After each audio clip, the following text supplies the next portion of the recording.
Welcome to Exploring the Paranormal. Hosted by Heather Leigh, PhD, Exploring the Paranormal offers a new, fresh look into paranormal research.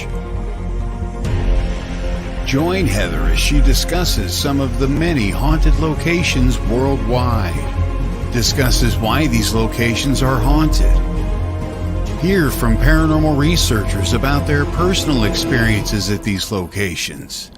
Additionally, Heather takes a journey into the science behind the paranormal, discussing topics such as thermodynamics and the Heisenberg principle, and how they both affect paranormal activity. Now, your host of Exploring the Paranormal, Dr. Heather Leigh.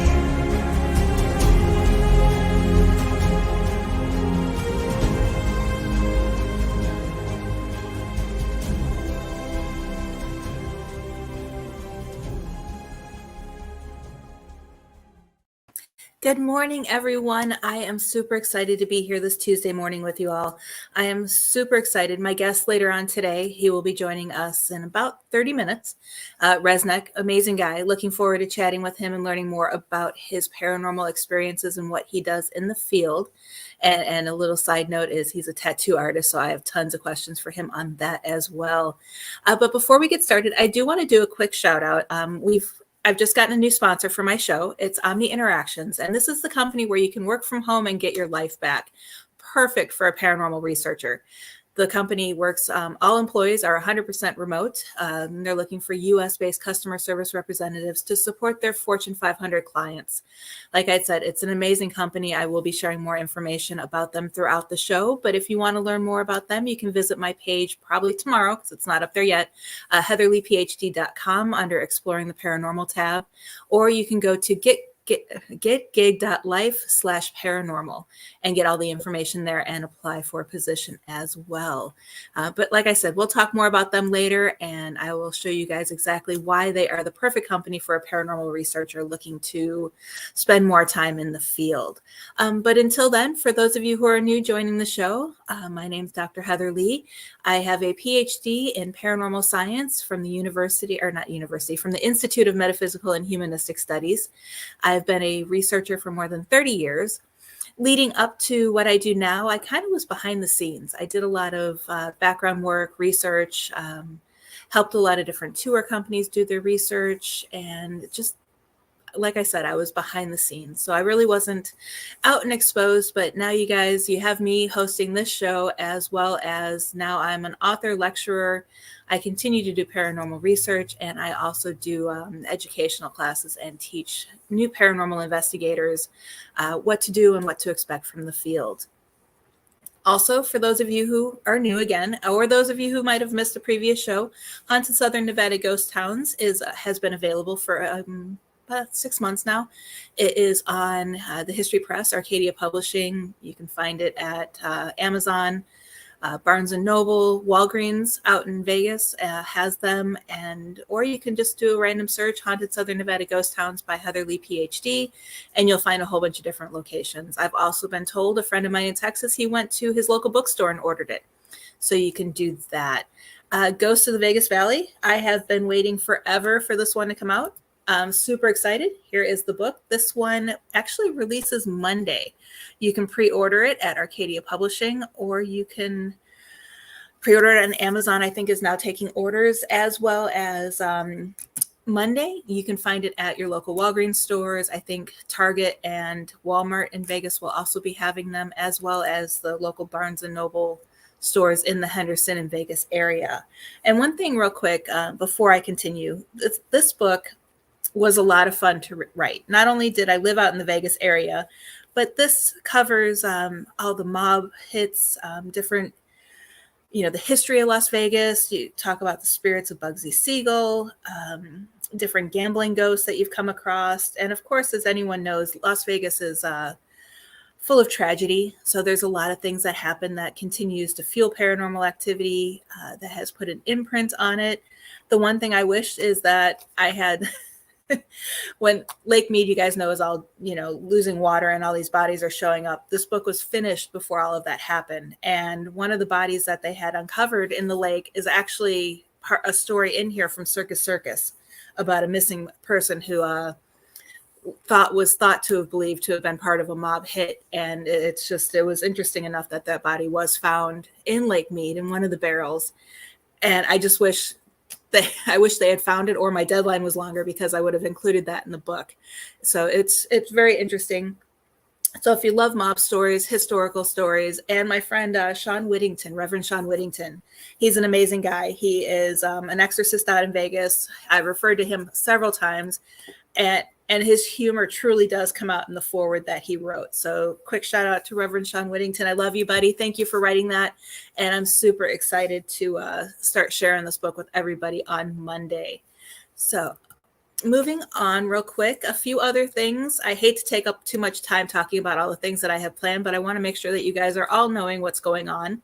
Later this month, I'm finishing Haunted Florida Lighthouses. And that one, I'm actually going to do a whole show. I have a friend who does a lot of investigating here in Florida. He's also a sheriff's deputy. We're just trying to find a date that he can come on the show. And he's investigated several of the lighthouses here in Florida. So we're going to discuss back and forth. And then other books that I'm working on later this year, hopefully, keep your fingers crossed, is Haunted Florida Ghost Towns. Trust me, there are more than 600 Florida ghost towns. So I found that very interesting. And then also Haunted Nevada Mines is on the back burner right now, but I'm hoping to revive that one. For those of you who know, I also host a show every other Wednesday night.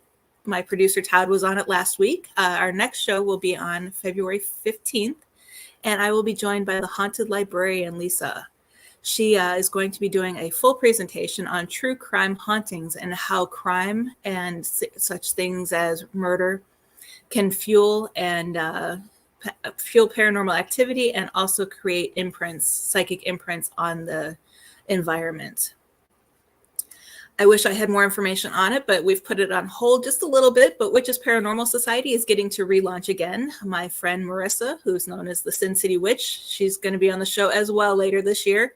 We are working together. It's something we started when I lived in Vegas, but we wanted to create a global network of a place where witches or anyone who's curious can learn more about the paranormal. And we want to train the next generation of witches to do paranormal research properly, because there's so many, you guys know, and that's something that we'll talk about in just a minute, because I have a question in my mailbag, and we'll talk about that shortly. So, but we want to make sure that everybody's getting the right information and learning old pagan techniques for paranormal research. It's not all about the technology. There are a lot of old-fashioned ways that you guys can conduct paranormal investigations. Also, Real Haunts 3 came out a couple weeks ago. It is available on Prime Video for $4.99, and I was just told it is free on Tubi for a limited time. So make sure you go check that out. Motion Picture Video followed my husband, my son, and I to Goldfield, Nevada. We are featured in that documentary, as well as 4 other paranormal teams, including an investigation at the St. Augustine Lighthouse and a couple other locations across the country. So that is an interesting documentary, and you guys might want to check that out to see some interesting locations across the country. Okay, as always, if you guys have any questions, feel free to ask, and I'm here to answer questions. It doesn't have to be on topic. It could be anything about the paranormal field, and we will get started with the mailbag. If you guys have any questions, even if the show's not on the air at the time, you can send me an email. It's at heather.lee73@gmail.com, or you can find me on Facebook at Exploring the Paranormal Show and send your question there. This question came in the other day, and it's a question I get a lot, and it's interesting. But it's Heather, I'm new to the field and I'm quickly learning that I need a mentor. There's so much to learn and so much to do. How do you recommend I find one? And this question is something, like I said, comes up a lot. And finding a mentor in any field, you want to make sure that not only do you get along with the person, but you also want to make sure that that person is legit. They know what they're talking about. They're honest, and they're, on the level with what they do. There are so many paranormal teams out there that I don't really want to say they fake evidence, but they want evidence so badly that they'll search any way possible. I've always said that no evidence during an investigation is a good thing, especially if you're helping a client, because it tells the client that there's really nothing to be afraid of. On the other hand, if you get evidence, you want to make sure that it's true evidence. And you want to sit down. You want to know how to analyze EVPs. You want to know how to properly look at photos. You want to know what tools to use, and not only just what tools to use, but how to use them properly. And if you find someone who's in the field that is just kind of winging it, doesn't really know the purpose, I'm just throwing it out there because it's the first thing that came to mind, even though it's one of the easiest tools to use, who doesn't know how to use a K2 meter or how to use it properly, or even what a K2 meter is used for, you're not going to learn the right way. You want to make sure, and I know it's hard because when you're just starting out, you don't know who's, doing it the right way.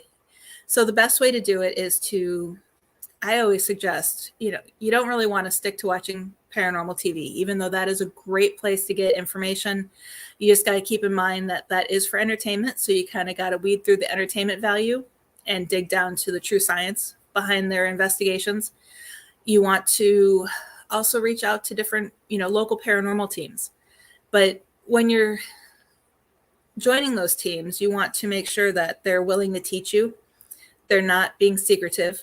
They're not charging you a hefty fee to be a member of their team. I know some teams do charge fees, and that's perfectly fine because you got to pay for, equipment rental, transportation, and whatnot. So that's perfectly fine if they do it. But some, you don't want to have to pay a couple $100s a month just to be a member of a team. Anywhere from $5 to $25 is enough, as long as you can see proof that the money is going back to the team and not just to the founder. You want to also, ask around. Once you get in the field, you can start asking around. I mean, even if it's not a local team, or let's say you're local with your team, but let's say we were to reach out to me and your team is in Texas. I know a lot of people. I know a lot. I mean, I hear a lot of the things about the teams that are not worth joining. So I would know. And if not, I know a lot of people in Texas that I could reach out to and ask. You want to network and ask around. And then the other way to find a team is, I don't really want to say that going to YouTube and finding someone who is constantly doing shows right after left. You want to make sure that they're doing some educational shows. They're explaining why they're using the equipment. And it's, there's a lot that you can do. And I don't really want to say to cover your butt, but there's a lot you can do to make sure that you found the right mentor. And just ask around. Don't be afraid to ask questions. If let's say you joined a team and you asked a question and they acted aggravated at you for asking the question, that might not be the team for you. You want to the other thing too is you want to make sure that the team analyzes their evidence and shares it with each other. That's the one problem I ran into. I had seen a team that they would do investigations, including client investigations. And a couple members of the team didn't even review their digital voice recorders. And if they did, they waited until the very last minute to where they were rushed and there wasn't time. So if you're rushed, just when you're doing EVPs or any type of evidence analyzation, if you're rushed, you're either going to miss evidence or you're going to interpret things that you think are evidence, but they really aren't, without having the time to go back and either, I don't really like the term debunk, but go back and, debunk it and try to figure out. It's just you don't have time to properly analyze it. So you want to make sure they're doing that and that they're sharing with you. You're never going to learn what an EVP sounds like if someone doesn't share with you an EVP they captured. And it's more memorable and more educational if you can hear an EVP that was captured on an investigation that you were there. I mean, I could play an EVP that I have. We were at a location and it was just something we were doing. It was where we did our training at. And we got an EVP of a little boy saying, "Help me." If I were to share that with someone who either wasn't in the room or wasn't even there, it would be interesting and nice to hear, but it meant more knowing that we were there, that we knew what was going on. We knew what the other investigators were doing. And it just kind of was more interesting to hear knowing, like I said, knowing that we were there. It meant a lot more than if it was just sharing an EVP with a stranger. Don't get me wrong, EVPs are always fun to listen to. And I still get chills when I listen to some EVPs from people, but it means more. It's no different than taking a photo while you're on a vacation. And if you share the photo with other people, it's a really nice photo. They were glad you went on vacation. They're glad you had that experience, but they didn't have that experience with you. So that photo doesn't mean as much to them as it does to you. I hope that makes sense. And, but when you're looking for paranormal researchers to join, like I said, just ask around. Don't be afraid to ask questions, and don't be afraid to do the research on your own. Like I shared at the beginning of the show, I spent many years researching on my own. Long before we had computers, long before we had the internet, spent a lot of time at the library, spent a lot of time going on ghost tours and asking questions. And I've encountered ghost tours who are run by some of the best people in the field. And I've gone on ghost tours and it's like, I cannot believe that they're hosting this tour. So you're going to always run into that. And I view it as you're going to get that in any field that you work in. It's like customer service. I was in customer service for years. You're going to have the best of the best, the people to look up to, the people who you want to learn from when it comes to company procedures, company policies, product descriptions, product quality. And then you're going to have those that just kind of show up to get the paycheck. They're not really there, So in the paranormal field, to compare it like that, you're going to have those that are all in, those who constantly do their research, are constantly sharing their, experiences with others, bringing people in under their wings. And then you're going to have those that kind of just show up because they want the label paranormal investigator. Or a paranormal researcher or ghost hunter, and a little side note, I personally, it's just my thoughts and feelings. I know we all have different thoughts and feelings, but the term ghost hunter makes me cringe because we don't really hunt ghosts, just like we don't hunt humans.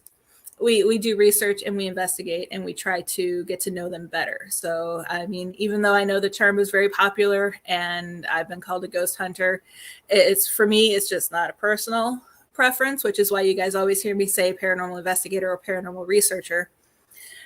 So yeah, it's very, very interesting how, but I know I'm not alone with that because I've heard a lot of people say the same thing. So, I mean, it's, but then again, on the other side, it's, we are going out there and I guess you could say we're hunting because we have all of our equipment. But yeah, like I said, it's just not something that I prefer to talk about or use as a label. But yeah. So if you guys have any questions, we still have a few minutes before our guest joins us. I'm trying to think I actually went through everything I had for show prep already this morning. I can talk about, I know I talked about it on my last show. I'm going to be launching a Patreon.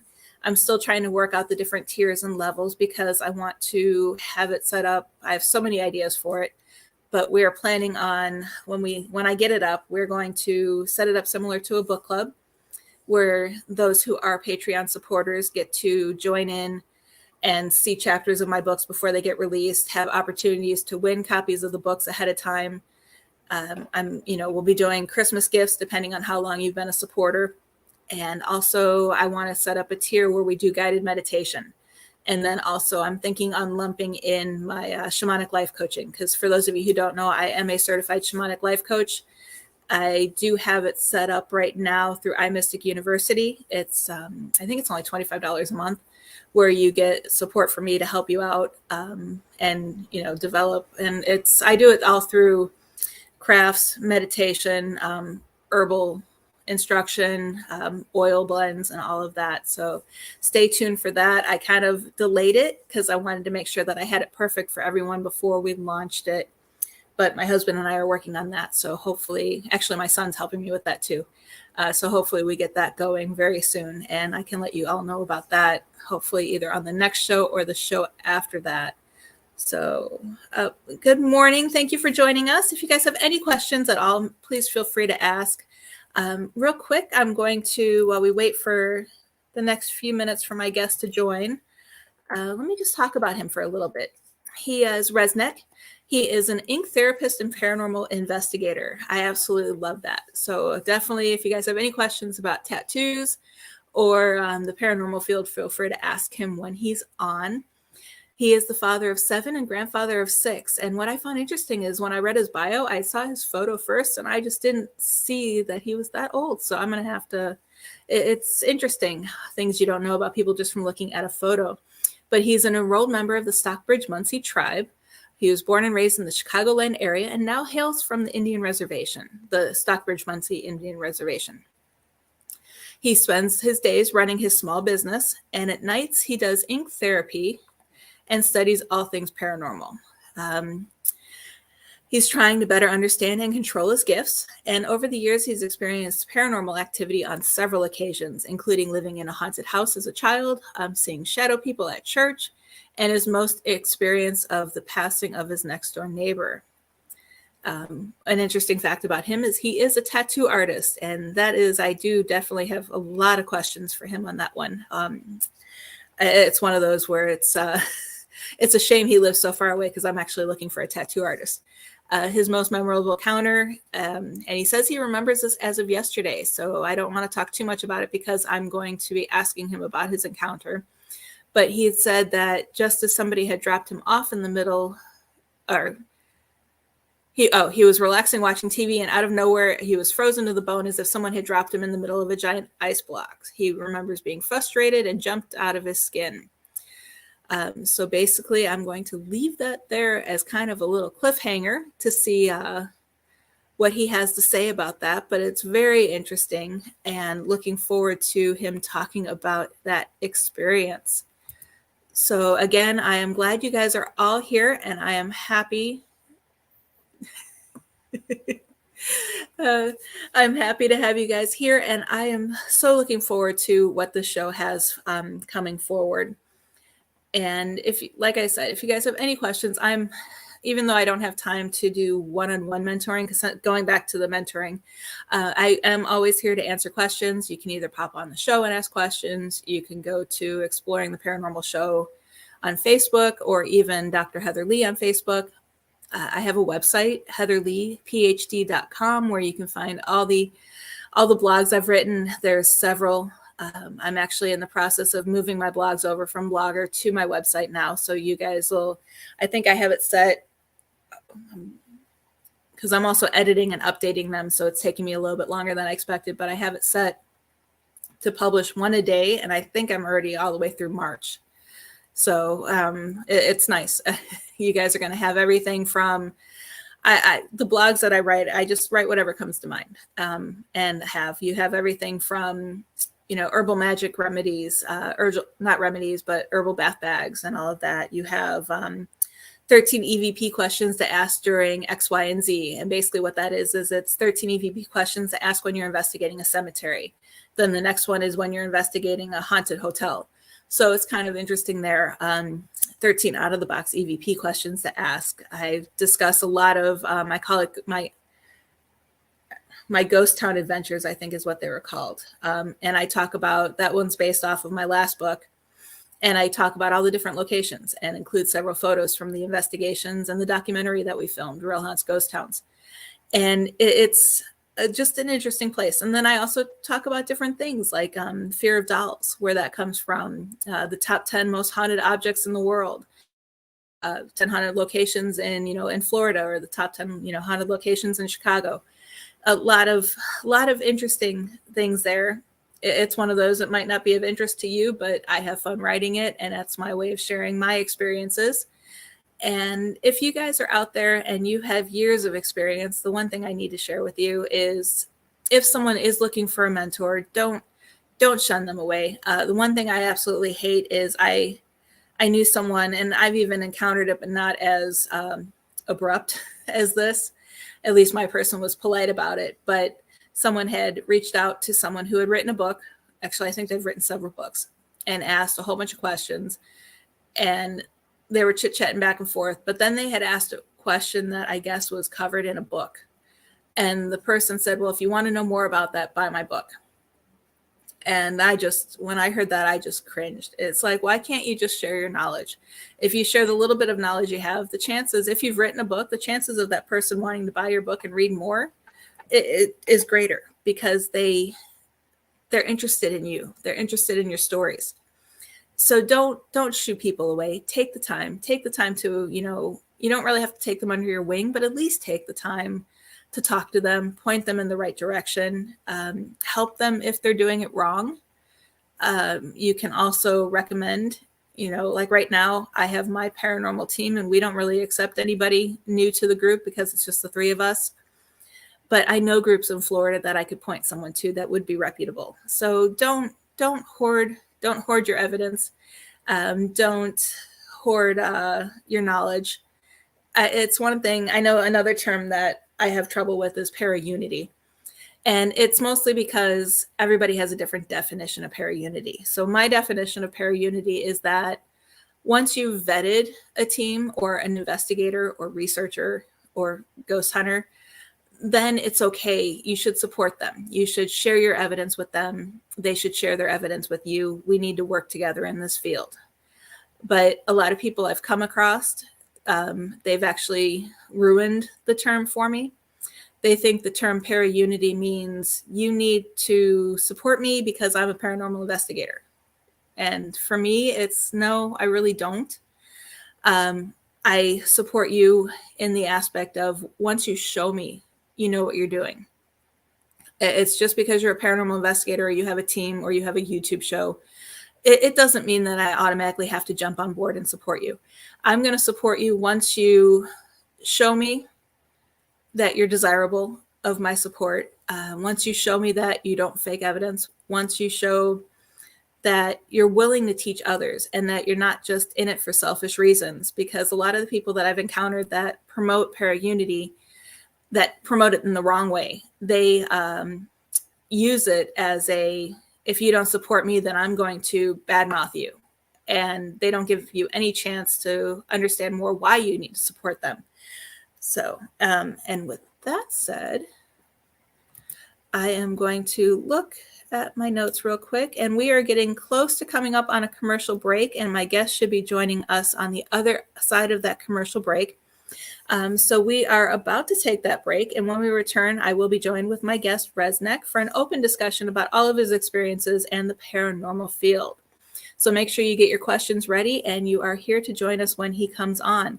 But before we go, don't forget to check out my new sponsor, Omni Interactions, where you can work from home full or part-time at hours that are convenient to your own schedule. And when I say that, trust me, you can work at your own convenience. Working with Omni allows you to create your own schedule in 30-minute or 1-hour blocks. You get to go in and pick and choose how long you want to work, when you want to work. If you want to work an hour in the morning before the kids wake up, you can work an hour in the morning. And if you want to work an hour in the afternoon or evening, you can do that as well. It's finally an employer who allows you to get your life back.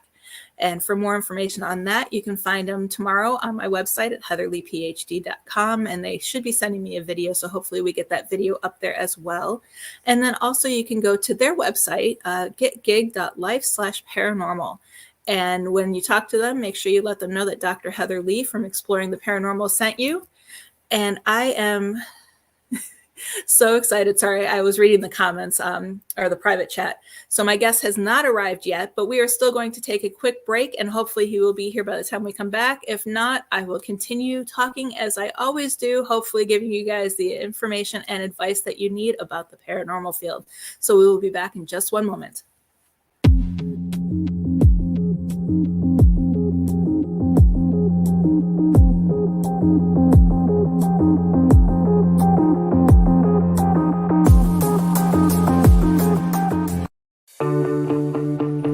Looking for a holistic solution?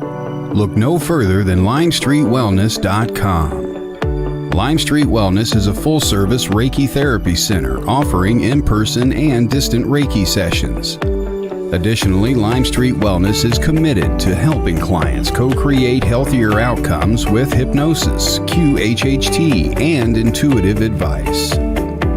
Lime Street Wellness is committed to helping all that are seeking to co-create better health, peace of mind, and greater freedom. Reiki Master Kevin Mackey uses energy medicine, hypnosis, mindfulness, and intuitive guidance to assist in uncovering, understanding, and removing any blocks or energy cords or mental mindsets that may be intruding and causing needless suffering. Visit Lime Street Wellness today at limestreetwellness.com. That's limestreetwellness.com.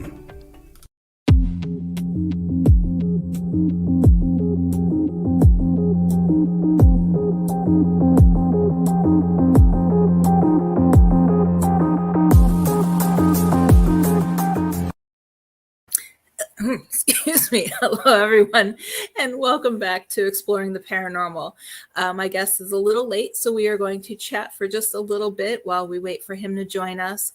But if you guys, like I say during every show, even though I have an outline and a sort of a plan, sometimes, not all the time, it's one of those things where it's just kind of a guidance. So if you guys ever have any questions or you want to talk about anything during the show, feel free to ask. I'm always open. And if there's anything I have to say that can wait, I'll save it for the next show.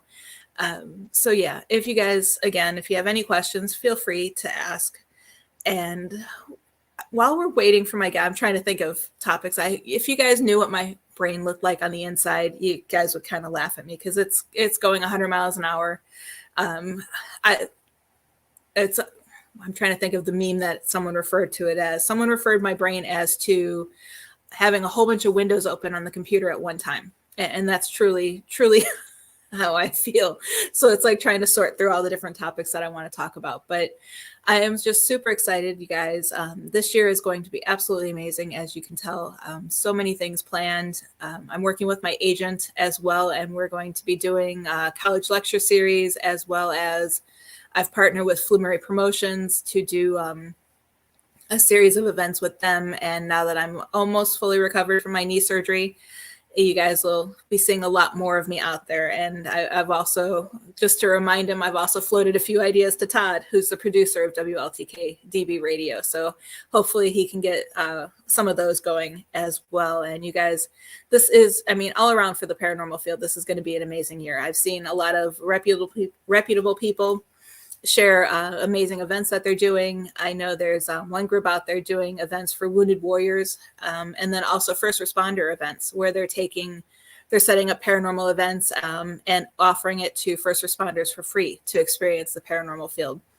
So a lot of fun and exciting things happening in this field, and it is just absolutely there. Personally, even though I know, since we were talking about newcomers, even though it is one of those things where it is challenging having so many newcomers because everybody wants to be in the paranormal field right now. It's still a great time to be in this field. And whether you're a full-time researcher, a part-time do it when I can person, or a hobbyist, paranormal tourist is what a lot of people refer to them as. This is a great time to be in the field. There are a lot of interesting events. A lot of new things are happening in the field. So many new experiments that I see teams doing that is absolutely amazing. I know I'm working on several experiments as well, and it's just very, very interesting time. So I hope you guys are all excited to be in the field. And if you're joining us, please, please, please say hi. Let us know that you're here. I want to make sure that we say hi to you. I know I saw, and I pronounce your name wrong every time, so I'm sure I'm going to pronounce it wrong again. But One, thank you for joining us. If I butchered that, I am so sorry. So, Ane. Thank you, Todd. And hello, Courtney. I just saw you jump on. Like I had mentioned, if you guys have any questions, sorry to be looking down, but I'm actually going to be emailing my guest real quick to see where he is at, because I was actually really looking forward to talking to him today. And pronounce Ada. Yeah, thank you. I'm actually going to remember that now. It's one of those things where whenever I get corrected, I always remember once I'm corrected. But thank you all for joining us. And like I said, I'm just doing something real quick here to try to get him to join us, because I planned enough time to do talks around him joining us, but I didn't plan enough time to cover 2 full hours. So if he's not joining us, Todd and I are going to be stuck trying to figure out what we're doing. Hold on one second. It would help if I typed his name right. So anyway, after I get done with this, I am going to talk a little bit more about the new book that I'm working on, which is Haunted Florida Lighthouses. It was due actually in December. Luckily, with my knee surgery,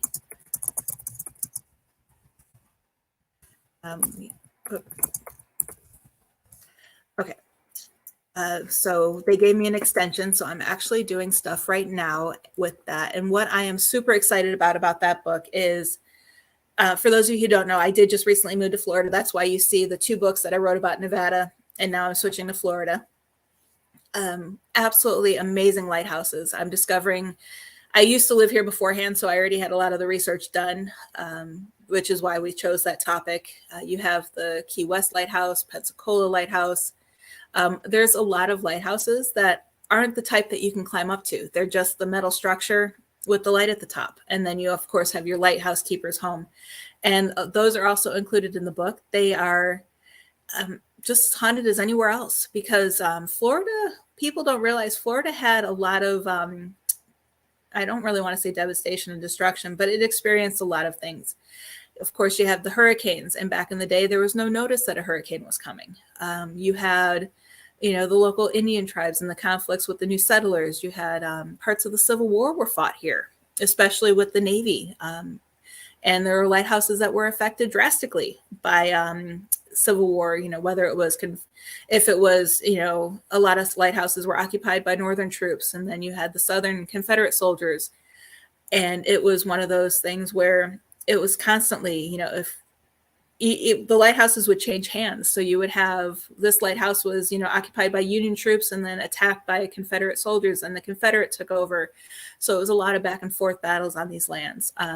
A lot of St. Augustine Lighthouse, for example, that chapter of the book is the longest because there was so much there. And I also had help from my co-host of Ghost Ed, Philip Wyatt. He visits there quite often. So he shared a lot of his photos and his experiences. And you have everything from the 2 daughters that died playing in a rail car. You have the spirit that looks over the railing at you. You hear footsteps going up the stairs. I'm trying to think, the lighthouse keeper's home is extremely haunted. The museum down in the basement, a lot of activity happens down there. Very, very interesting lighthouse, and it just beautiful, beautiful views. The Jupiter Lighthouse also has several paranormal accounts. We do have one, I want to say it was the Pensacola Lighthouse, and that one, it was a female who was the lighthouse, and her husband stayed with her. And she was more, the urban legend behind that one is she was more in love with the lighthouse than her husband, and he was getting in the way of her taking care of the lighthouse, and she murdered him. Even though there are reports that he died naturally, the legend is that she murdered him, and his body still lingers, as well as, or his spirit still lingers, as well as hers lingers, and, while she still watches over the lighthouse. There's a my goodness, I wish I could remember off the top of my head because there's so many. There's one lighthouse where there's a headless woman who is searching for her head because her head was chopped off by a pirate on the shores near the lighthouse. And rumor had it, or legend had it, that he carried that head with him everywhere he went, and up until his death. And that's when they found it. So it's that, and that's what I love about the paranormal field, is there are so many urban legends that, yes, once you do your research and dig in a little bit deeper, you're going to find out some of these legends are true. Some of them are 100% completely false. And that's where I, get back into the make sure that whoever you're hearing these stories from, it is, legitimate. Like when you go on a ghost tour, you want to make sure that the paranormal team running the tour is legitimate enough that they're going to not make up stories. Of course, some of the stories they share might not be true because that's the only information that's out there about the location as far as paranormal activity. But these they're not making it up. Like, they're not going out and, oh, the crowd looks like they need an interesting fact, and I'm just going to pull this one out of my rear end and say that, in 1867, Captain, James Cook came here, when it's like he never was there. You just kind of want to make sure that they're not known for making stuff up on the whim. You want to make sure that they've done their research as best as they can. And any historical research, as you guys are going to know, is going to change and vary and everything like that. Okay. And real quick, before, I've just gotten notification that my guest has arrived. But before we do that, I wanted to finish one more thing about the Florida Lighthouse book. It is one thing I found interesting is there's 2 lighthouses. One that is one of the most haunted lighthouses, including Confederate soldiers are seen nearby, pirates, is in Johns Pass. It's a faux lighthouse. It's never been operational. It's just a decoration. And it's interesting how that one is haunted. And yes, I've included it. And then the other lighthouse I've included is in Mount Dora, Florida. And for those of you who are familiar with Florida, Mount Dora is just north of Orlando, smack dab in the center of the state. It's on a cute little lake, not really a big lake, but just a cute little lake. And there are a lot of paranormal events that occur around that lighthouse. And there's actually a paranormal team up there that offers ghost tours. And I love how they do the ghost tours because they get all dressed up in period clothing. And lots and lots of stories of paranormal activity that occur around that lighthouse. And it's not even your typical, it works and it's, a typical lighthouse, but it's not what you think of as a typical lighthouse being out on the ocean protecting the shores. So there's lots and lots of interesting things. And just think outside of the box when you do your research. Who would have thought Florida had ghost towns? And that's the next book I'm working on. So with that said, I am going to welcome my guest, RezNeck. Thank you for joining us today. I'm so happy to have you here. Hey, thank you for having me. Hello. Yeah, sorry about the little delay in time there. Thinking 10 o'clock my time, not yours. No problem. That's why I always put Eastern in, but I've had people do that before. I've even had someone I was interviewing in Egypt once think it was 7 o'clock p.m. his time. Oh, boy. And he's messaging me, are we doing this interview today? But yeah, no, it's okay. So again, thank you for taking time out and joining me today. I am super excited to have you here for several reasons. One, the tattoo artist. Oh my goodness. I know it's not paranormal, but what got you into that? Actually, years ago, I had a brother of mine that kind of went off did some bad things. So he went away for a while and came home and seen my artwork on the wall and goes, hey, you can draw, you can tattoo. And next thing you know, 20 minutes later, he's bringing me down what they call a jailhouse gun and go, you're going to put something on me. And it kind of started with that. And after doing that for a while, I searched for a mentor to kind of teach me the proper ways. And it took a lot of years to a point where finally I said, you know what, I'm just going to do this. I'm going to step out on my own. And I started watching more videos, doing more research on it, and pretty much self-teaching myself how to do it, along with the guidance from different retired artists that, couldn't do it anymore. So. Right. And that's almost kind of like the paranormal field where, of course, you're going to go find your mentors, but you're going to do the research and do everything on your own. So it's like they go hand in hand and perfect to work together. Yep. Yeah. And real quick, I know in your bio it said ink therapy. Can you just kind of explain a little bit more on what that is? Well, a lot of people that come to me are former cutters, or those that, suffer from depression or bipolar. And with getting a tattoo, the endorphins that are released, it helps them. Not to mention that while you're sitting in my chair, you have a tendency to talk, and I can relate to a lot of them with their issues. Mm-hmm. And I can tell them about my life experiences, how I handled certain things, and give them another basic perspective and way things to look at. Mm-hmm. Yeah, that's actually a new field you could create there and become a psychiatrist while you're... Some days I feel like it, honestly, but I've lived a full life and I've experienced a lot of different things. So a lot of different issues people come to me with and talk to me about, If I personally don't know anything about it or I haven't experienced myself, chances are I know somebody that has and who has lived through it. So I can say, hey, well, I haven't done this. I don't really understand, but like my sister, she went through this. This is what she did. Here's an option for you. Right. And that's just perfect. Helping everybody out and, being open. And the fact that you're easy to talk to, I'm sure helps as well. And, Yep. You have a captured audience. I mean, they're stuck in your chair if they want the tattoo completed. Right. And like I tell everyone, it's more about the experience than it is the artwork. The artwork's basically just a bonus. Yeah. Yeah. Okay. So going back to the purpose of the show is, can you just share with everybody what got you interested in the paranormal field? I grew up in a spiritualist church. Both my parents were ministers. So from a young age, I knew about the spirit world.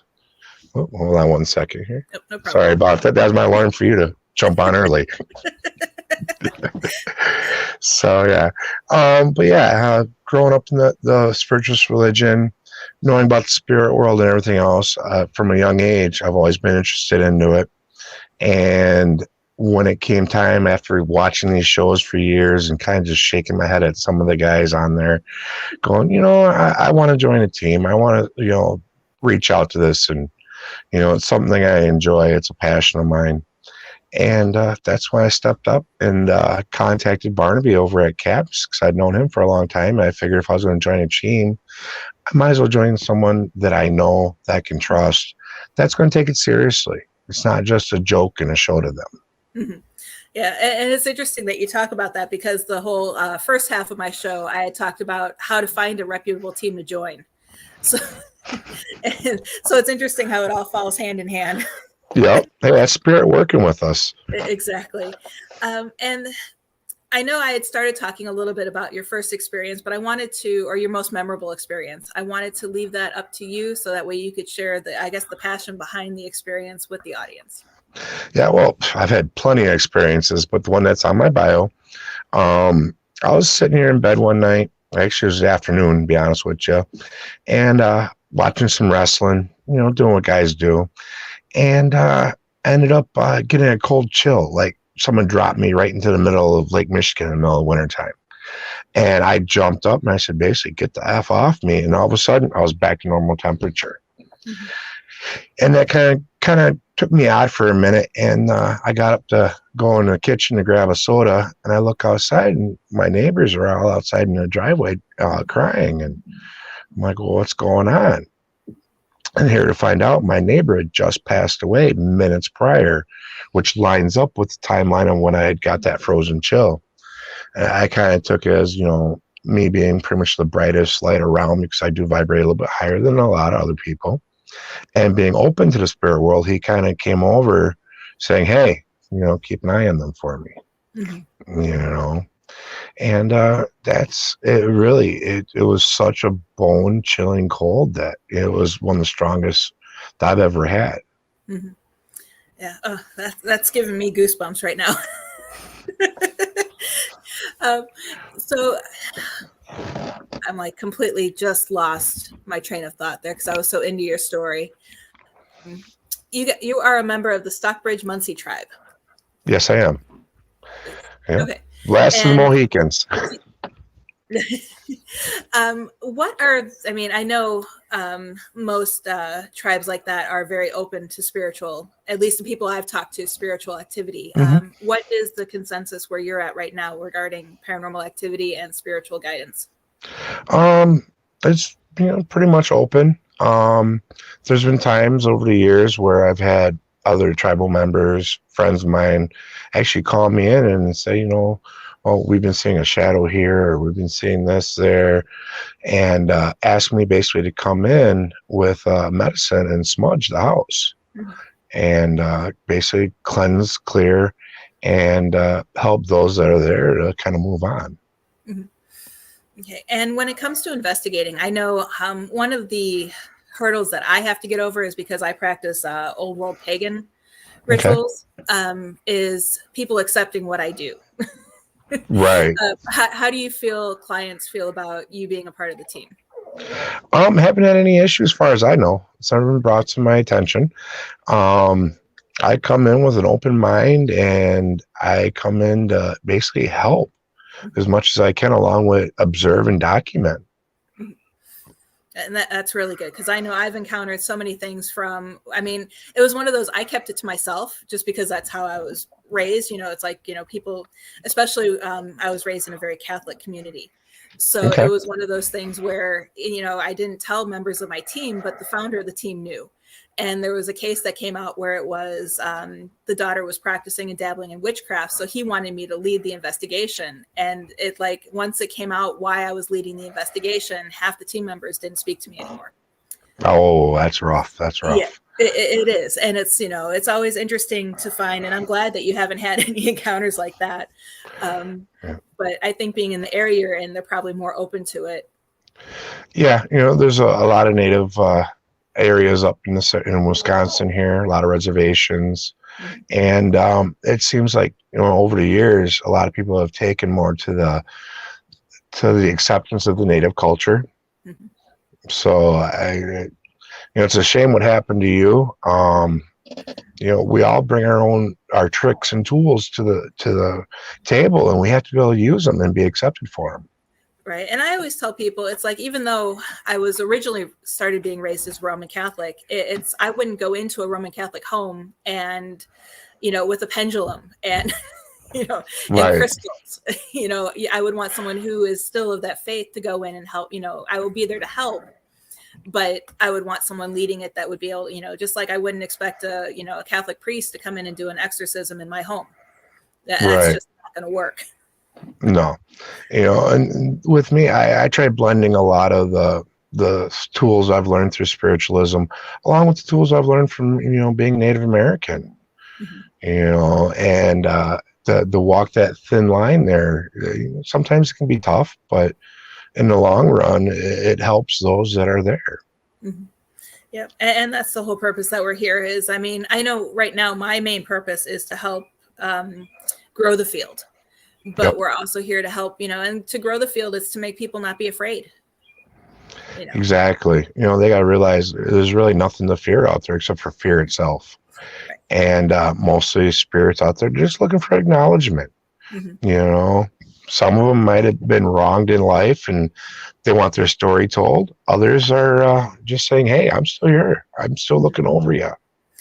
Yeah. The only time I get not really afraid, it's more of the startle factor. It's when you turn around and there's someone standing there that shouldn't be there. Right. Yeah. the shock factor. Right. It's like, wait, you're not supposed to be there. Yeah. So what kind of tools do you use? I mean, I'm more, I like the non-tech tools, dowsing rods, pendulums. I use a whole bunch of different things that are non-tech. So what kind of tools do you prefer to use? The biggest thing with me is myself being sensitive and everything. A lot of times I feel them. I can feel energies, feel different things. Of course, being like any other RezNeck, I like things that flash and glow and light up. So a lot of the stuff like that I like to use. I've been using them specter balls a lot lately. Mm-hmm. Put me in somewhere dark, give me a couple of them, maybe a REM pod and my digital recorder, and I'm good to go for a night. Mm-hmm. Very simple.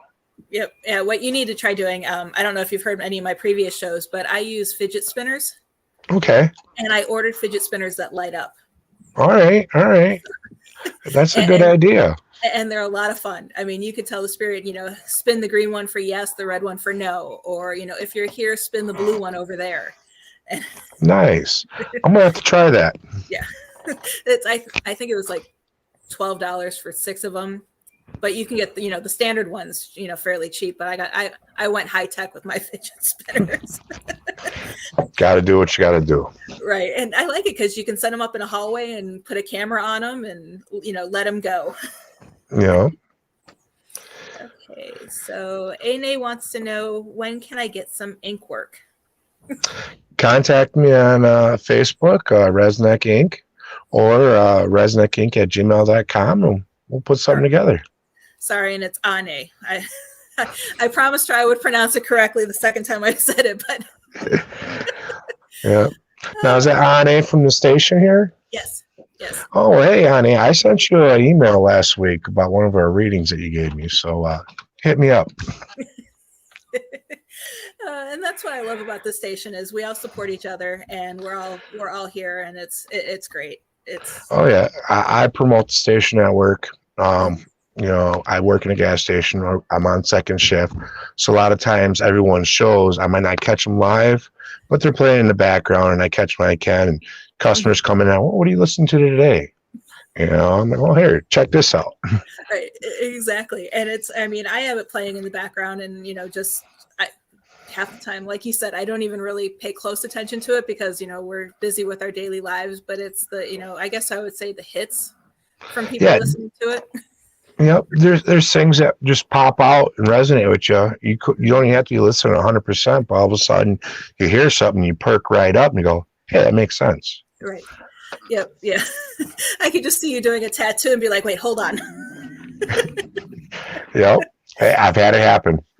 Stop. Oh, got to take a note here. Hold on.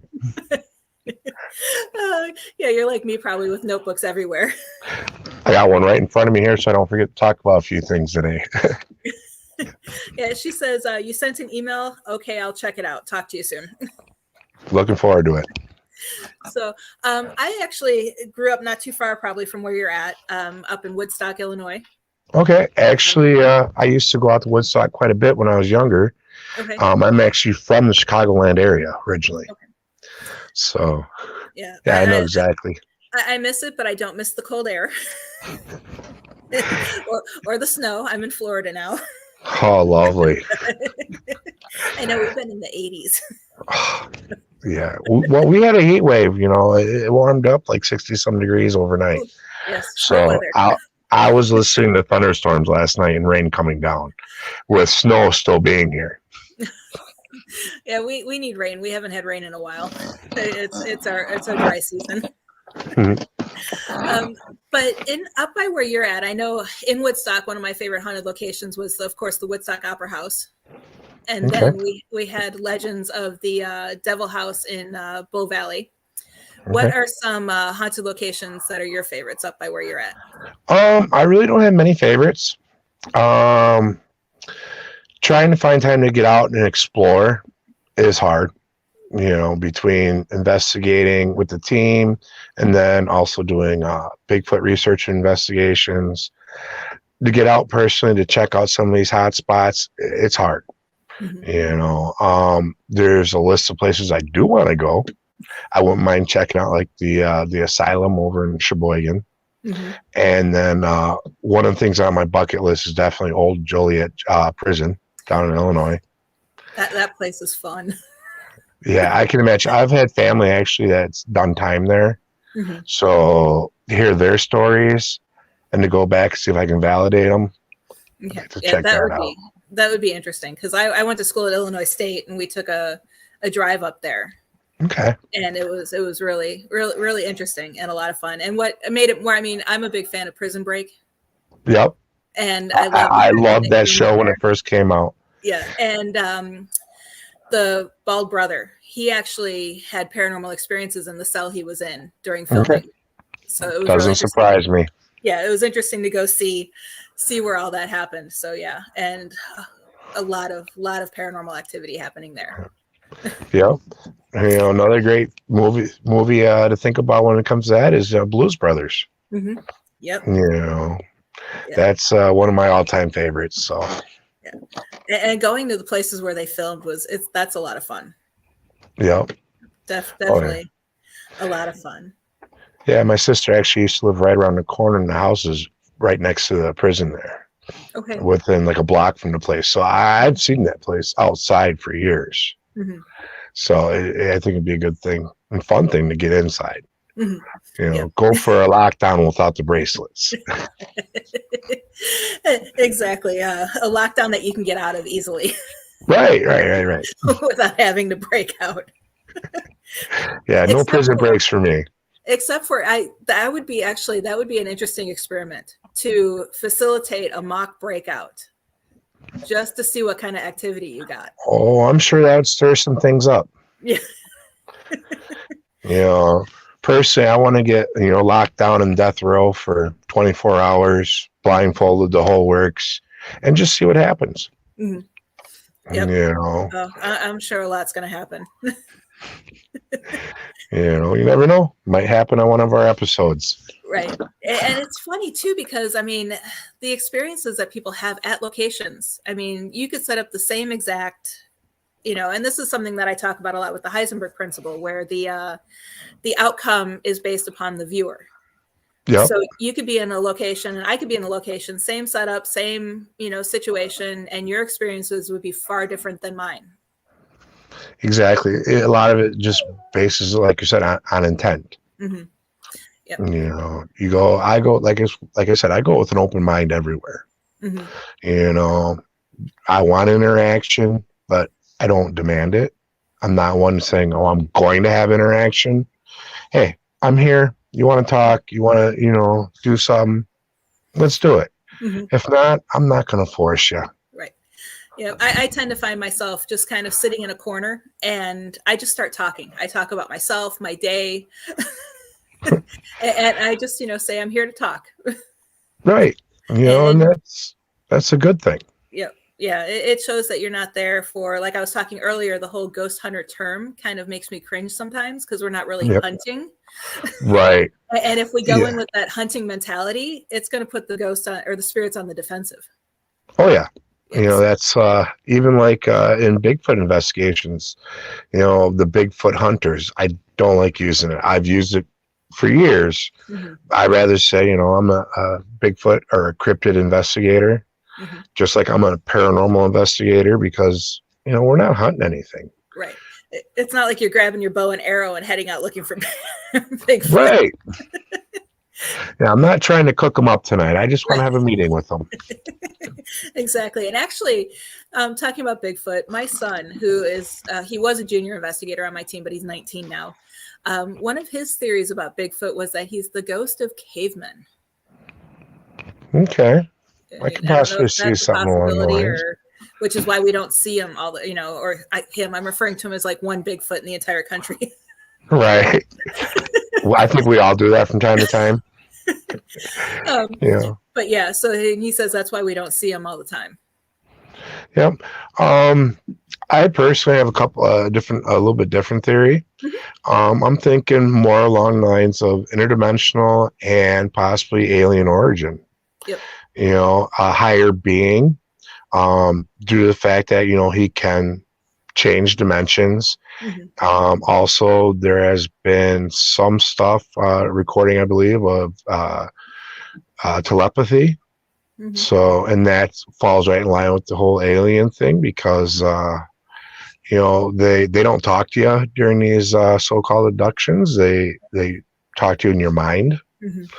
So, and I believe it was one of the books I read, Celestine's Prophecy. They were kind of talking about how to raise your vibrations and do certain things, which actually could lead to the potential possibility of the, disappearing, and of the basically the talking within each other's heads without even talking. Mm-hmm. Yep. Yeah, exactly. So talking about raising your vibration levels, what do you do before an investigation to not only make yourself more open to receiving spirit communication and interacting, and also to protect yourself? Basically, I kind of put like a little circle around myself. I vision the white light around me. I try to clear my mind out from all the day's events and everything that's going on in my life. A little bit of breathing, stuff like that. And basically, when I show up there and I'm ready to go in, I say, hey, I'm here to interact with you. I'm here to observe you, document what I can. But when this is done, you got to stay here or go somewhere else. You can't follow me. Mm-hmm. And I've had, over years, I've had some follow me home. I actually had one follow me home from Bean Snappers, which is where we do our paranormal tours. And it was one of the children. And I let them hang out for a little while. And then I said, hey, you got to go. Either go on to the other side where be with our creator, or go back to, Snappers with everyone else that you've been with all this time. And when you had, because I've had spirits follow me home as well. When you had a spirit follow you home, was it threatening, or was it just, hey, we like you, we're gonna tag along? I believe it was more of the tag along, because you catch wisps here and there. You get like they're checking you out, scoping you out. You feel them, but nothing ever harmful. And actually, I've actually had a problem with where over the years I go into different locations, even just out and about in my daily life, and I'll feel things there. And I've said this before, like when me and my wife were house hunting at one point in time, you walk into a house and it's like it feels like you're chasing them from room to room. They're staying as far away as you can, and you get that negative feeling. And I spoke with someone years ago, and they go, "Well, that's because you're powerful. You can pass them on. They see you as a threat, so they're not going to mess with you." So as far as the negativity, I've never really had an issue with it. Yeah, I'm on a separate note. I'm horrible house hunting, because I'll step foot in the front door. I'll be like, nope. I've done that. I have. Don't want to be here. Yep. Walk in, not the same for us. Could be a beautiful match. Nope, not for us. Sorry. Exactly. So like my house, it's fully protected, because I've actually had a spirit follow me home, and almost like he threw his fist in the front door because it made a loud bang, because my house has crystals everywhere and fully protected, so nothing negative can follow me in. What do you do in your own home to protect you and your family? I smudge with sage a lot. Also, a lot of times I'll lay here and kind of just meditate and concentrate, and I'm a white light from myself, which I deem as the creator's white light and circle of protection, and it emits from me, and it ends up engulfing the whole house. And by doing this, I've actually seen like things back off into the shadows out into the yards and stuff.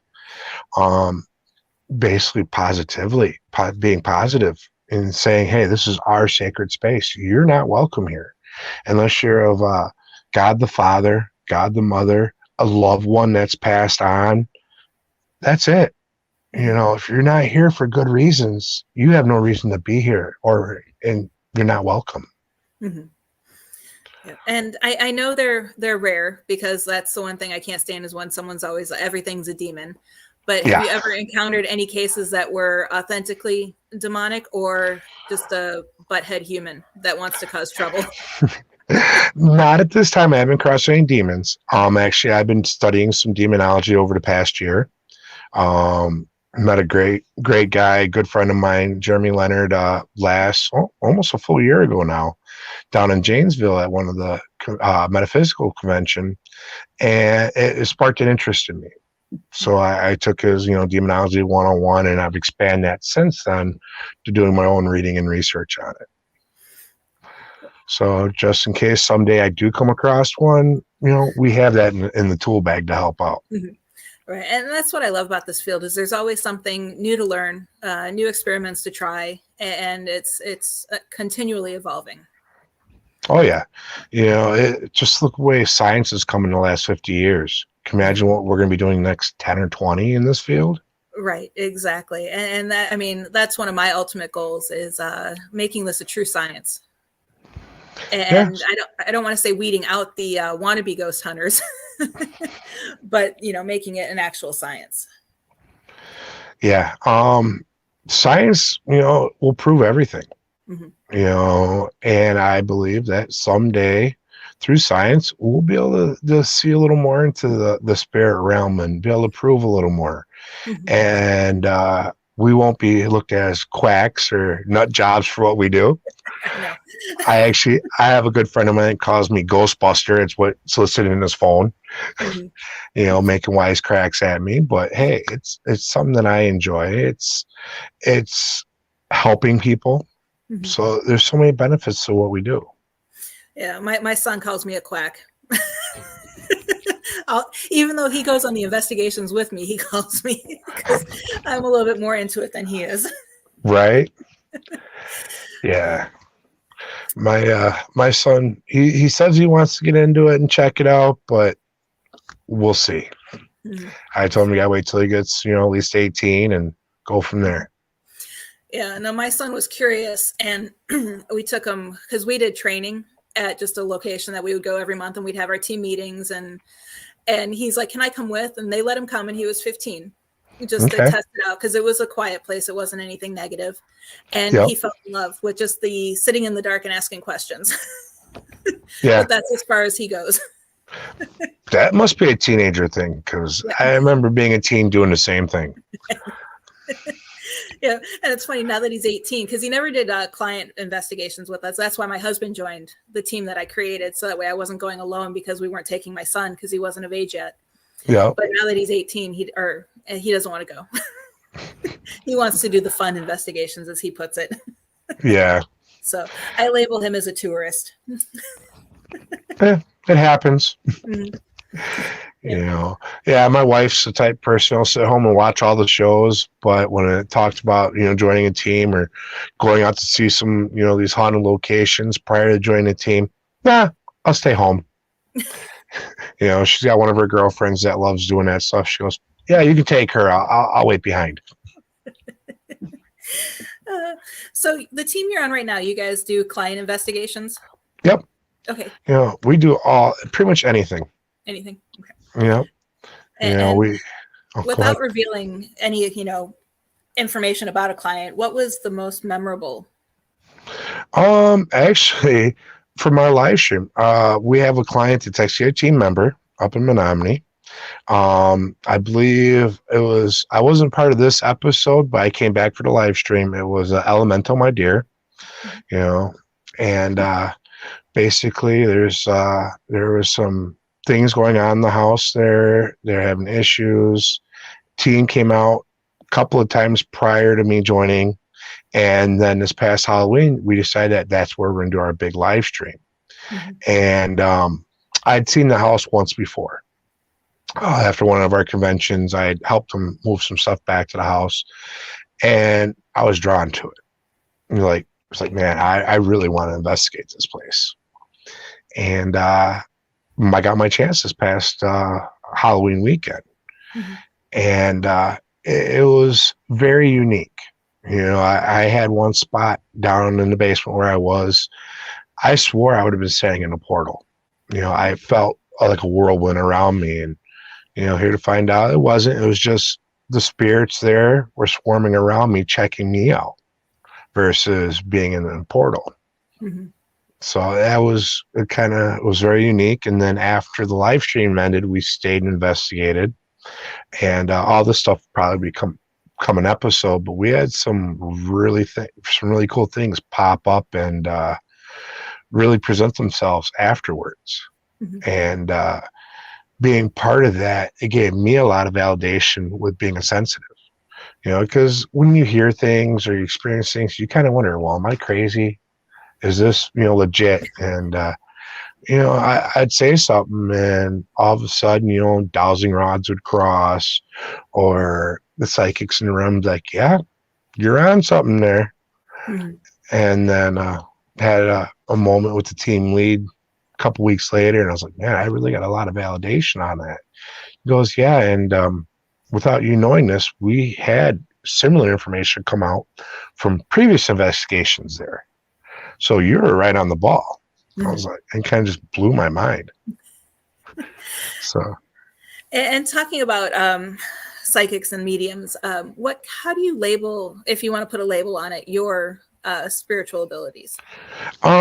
I guess basically as sensitive, I relate kind of to an empath. Mm-hmm. I show qualities of mediumship. I'm still studying it, trying to navigate my way through it. I have some really great teachers that work with me.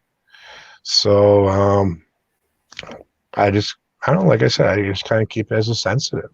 Mm-hmm. I feel things, I hear things from time to time. And it's not like I'm hearing a voice. It'll be like a thought will pop in my head out of nowhere. And I don't know where the thought came from. But when I voice that, I get validation. Mm-hmm. Yeah, it's interesting because, and I always say one way too during investigations is to let the spirits guide you. If they want you to ask a question, they're going to have it pop into your head. Yeah. Yeah, and kind of funny. I was on one investigation, and Rez is not a common name, or RezNeck, and we actually had to come across a spirit box. Kind of blew my mind once. We were doing an Estes session, and Rez is on the trail, or Rez is in the right direction, or something like that. I forgot exactly what it says, but Rez was said. Right. I was like, okay, well, I guess they're acknowledging me here. They want to reach out to you directly, or they were Could like, be. "Oh crap, he's on the trail. Let's get out of here." Who knows? Who knows? I have to go back and listen to the EVPs and all the digital recordings from that night to see if I did catch anything. That's the one thing is I'm terrible, but I'll take all the information in, do all my recording, but finding time to sit back and go through it, because when I listen to stuff, I listen it 3-4 times in a row just to make sure I didn't miss something, or if I heard it correctly. So you're talking hours of sitting here at night trying to listen to it. I just haven't had the time lately. Yeah, no, I have lots that I need to re-review, because I've actually been down with a knee surgery, which would have been plenty of time to listen to all of it, but but yeah, I get that, because what I'll do is I'll go through it first, and I'll just jot down times and listen to the whole thing at first, and then I'll go back and review the times. Yep, I've tried that, but having the time to go back and re-review is the hard part. Yeah, so exactly. I found it's easiest for me to, if I hear something, play it over and over again, get the exact timing down, and write down what I think I hear, and then take it from there. Yep. And what's the most memorable EVP you've captured? I was out on a client's deal, and I had one tell me wait, just out of nowhere, and it was kind of like almost like they're speaking underwater. But I wish I could elaborate more, but I can't, because it's going to be a future episode. I can't talk about anything that hasn't aired yet. No, so no spoilers. Oh, come on. No, just kidding. And that actually reminds me, one EVP that we captured is, just to set the scene up a little bit, is we had our digital voice recorders on a display box that was at least 6 feet away from any investigator. I wish we had a video recording to prove it, because everyone says that this was our stomach growling. Okay. But we captured an EVP, and my son describes it as sounding like what a pterodactyl would have sounded like. It was kind of a squawking dinosaur type growl. Interesting. So what are your thoughts on, I guess, spirit animals, in the aspect of animals coming back as ghosts, and why don't we see dinosaur ghosts? Well, basically, like Einstein said, you cannot destroy energy. It's just transformed. So even us, our animals, they're all, forms of energy. So it makes sense that they would be on the other side too. As far as dinosaur ghosts, I don't know. I wouldn't mind running into one. I wouldn't fight it. As long as it's a spirit, not a... Hey, I'm crazy. A real T-Rex. Why not? I just got to outrun the guy next to me. That's all. Exactly. But yeah, these are things that my son comes up with, and it's he definitely offers some unique perspectives in the field. But yeah. Oh yeah, and we need that. You always got to be open-minded, be willing to think outside the box, because that's how we get advancements. Exactly. And I know the last episode I had shared, I'm trying to figure out how to word this without sounding snooty to some of the new ones, is we already know certain techniques work. Yep. They've been tested for years, over and over and over. It's time to move on and come up with new techniques. Exactly. We're never going to move forward if we keep doing the old stuff. Yeah, you have to move forward. One of the prime examples is one of the first investigations the team took me out to was up at the Hayden Adventure, where Craig Salt had gotten pictures and photos on his trail cams of Bigfoot. It's one of the places we do a lot of our research. And I came to Barnaby and I go, hey, I want to try something different. Bigfoot's in our culture. He's in the native lore. I want to go out there and I want to play native drum music. Like he would have heard back then if we were all actually gathering and see if we get anything. And he said, sure, why not? I'm willing to give it a shot. And it's kind of funny is now that since we did this, it hasn't aired yet, but I got permission, I can talk about it. I'm hearing other people are trying this now and getting results. So, thinking outside the box, it may have been a big collective of people thinking the same thing. Mm-hmm. But, we had some cold spots that showed up all of a sudden out of nowhere.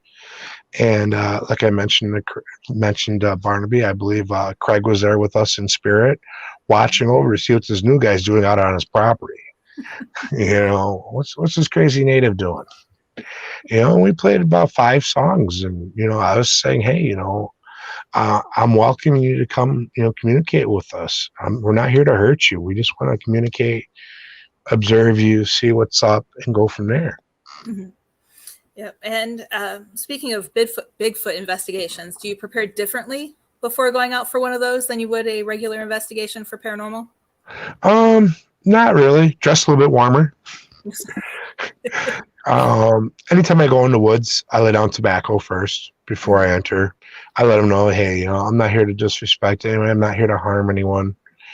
Like I do with the paranormal, I'm here to observe. Mm-hmm. I'm here to interact. So, but the biggest thing is just making sure I lay the tobacco down before I go in the woods as an offering. Right. Yeah. And have you ever captured non-Bigfoot evidence of the paranormal when you're doing a Bigfoot investigation? No, actually, I haven't yet, but you never know. I'll be gone this weekend on a couple of different investigations. One of them I'll be out in the woods, so might be the weekend for it. Yeah, it's one of those things you never know what's going to happen. And, I always tell people we're not, the spirits aren't there to, act on command. They basically interact with us when they want to. Yeah, we're on their time. Right. They're not on ours.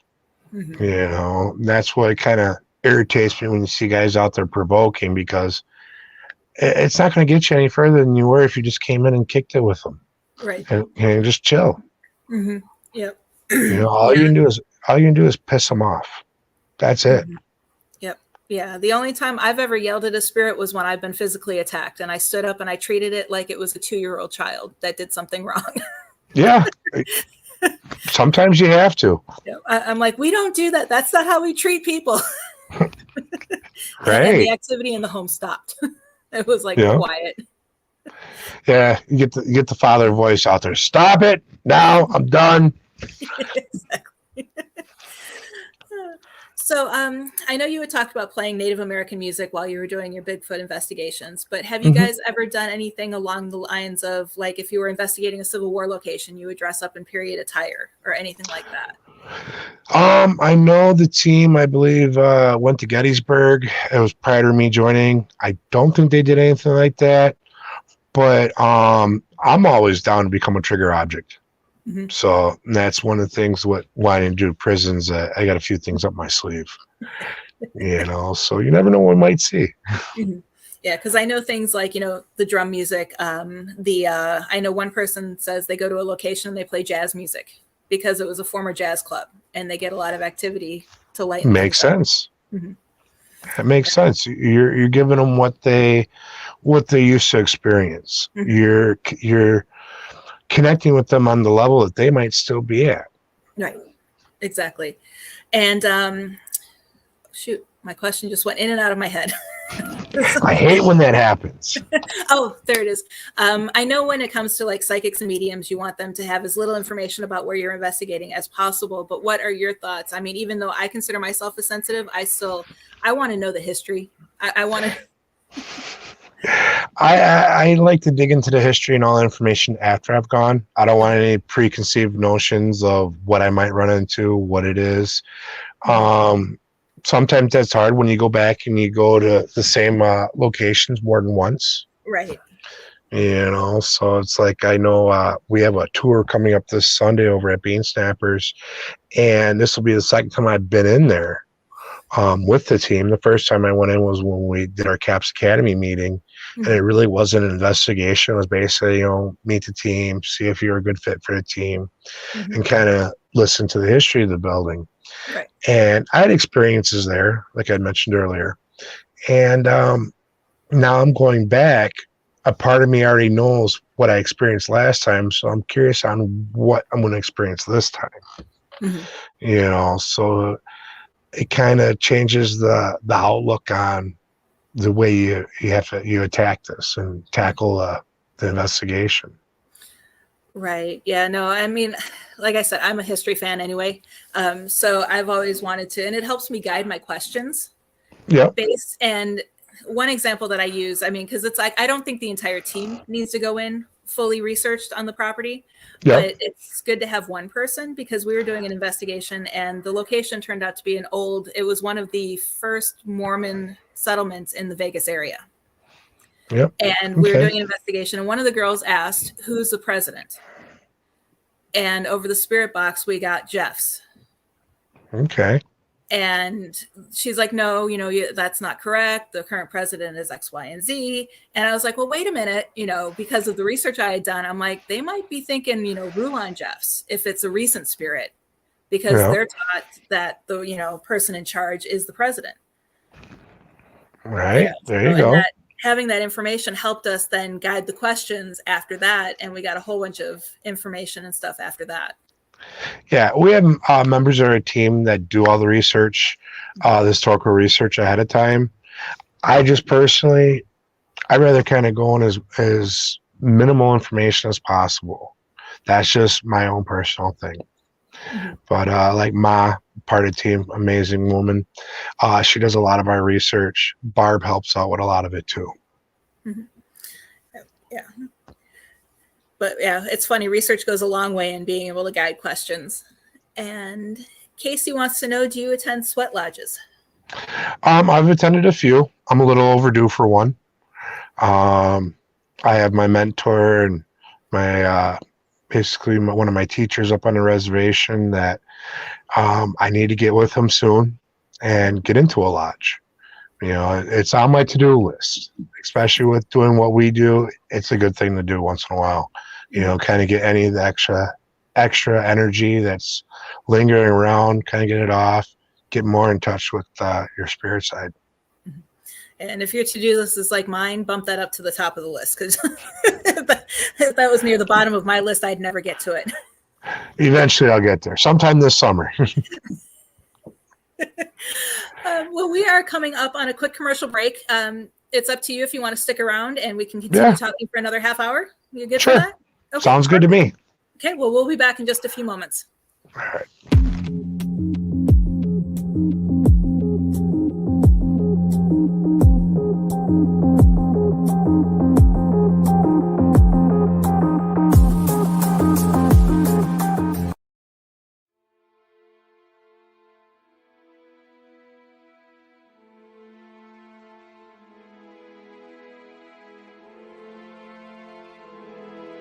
Heard a girl scream down here. Are you kidding me right now? I'm listening. Doing very well. Thank you so much.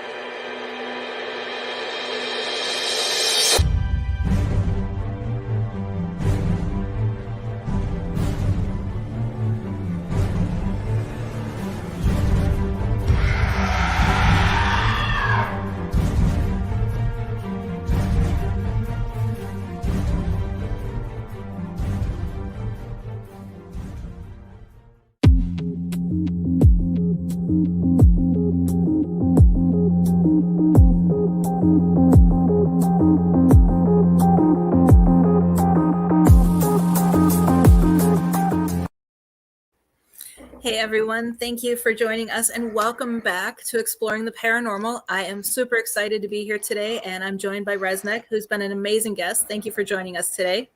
Thank you for having me. And thank you for sticking around after the break. Sometimes I'm lost in my last half hour when the guest has to go.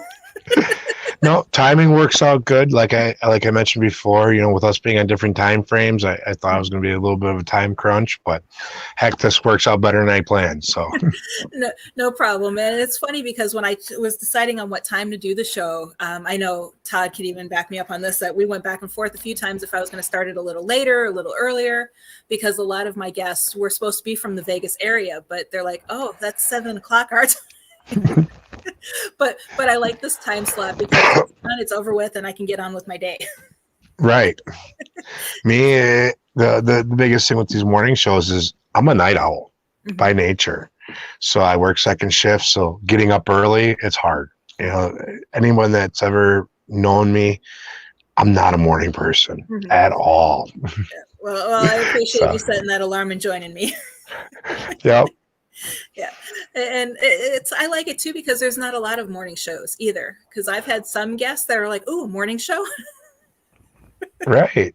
It's a good slot. It really is. Yeah. And I like the format and I'm having a lot of fun. And I started doing this last year and it was towards the end of the year and my knee and everything happened. So I kind of had to put it on hold. But once the first of the year came around, it's been a fun roller coaster ride and I'm truly excited to be here. Enjoy it while you can, my dear. That's all you can do. Exactly. Live it, enjoy it, and take it where it'll go. Let it lead.